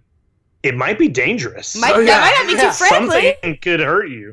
Just Jake, when you thought it was safe to get in your jeans and go into the water. I can communicate with them. Oh, man. It won't... not Jaws, laws. Ooh, of nature. Okay. Anyways, if you want to leave a podcast review for Yes Have Some, because we really want you to. It really helps us out a lot. And thank you to all the new reviews that came in this week. It was really cool. Go to iTunes, 5 stars. Tell us what you love about the show. We have so many great listeners, and we have a couple listeners that think they're real funny with their joke reviews. Like, guys, tell us what you fucking like about us or don't like. I can't even decipher what you're saying. Tell us how much you love our Ghostbusters fan fiction. Yes, thank God. Be honest. And listen, we got a big year coming up. We've had a lot of fun this year. Dude, we do. We got a big year with Ghostbusters 35th anniversary. Yep. So, cool. That's all we got. 128 in the books for Jacob Walsh and Abigail Gardner. My name is Craig Goldberg saying thank you.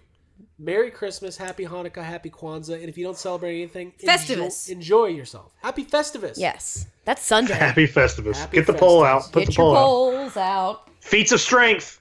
Ooh. Frank, you're killing him. Dude, we watched. Hey, wait, hold on. Are we also the #1 Seinfeld podcast? At this point, we are. Best line in that episode. There's no tree. Instead, we have an aluminum pole. No decorations. I find tinsel distracting. Dude, it is distracting, though. That's a lot of people... That's a really good episode. We'll finish on this. A lot of people don't... There's so much that happens in every episode of Seinfeld. Mm-hmm. The Festivus episode is also the Bagel Strike episode. Mm-hmm. It's also... it is, isn't it? It's also the episode where Elaine gives out the fake number, and she's trying to get the sub card. She's eating all the subs for the free hat. I'm a man. And then it's also the Two-Face episode. Yep. That is quite an episode. Hey, no bagel. I love saying that. Dude, there was an episode of Seinfeld that we watched recently that I hadn't seen in a long time, and it's strictly about how they like keep missing each other to try to see a movie, and they keep like going to the wrong theater and like exit. It reminded me of Yes Have Some in line at a convention, and I loved it. Just like constantly like, well, you hold my place, and then at one point Kramer like needs to go buy a hot dog across the street, like can't fight the urge. I was like, this is us. God, wait, that's a new, you know how every now and then we come up with like 2018 Seinfeld episodes? Yeah. We should tell the people that every now and then this happens. Like I'll text you guys and I'm like, all right, 2018 Seinfeld episode, and it's like a plot.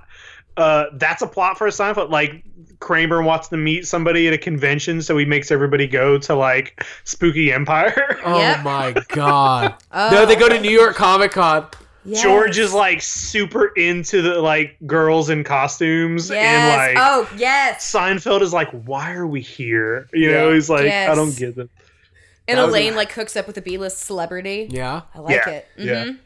Bye-bye, boys. She's like going to the green room. No, wait a minute. Maybe are you, Abby? Are what you say?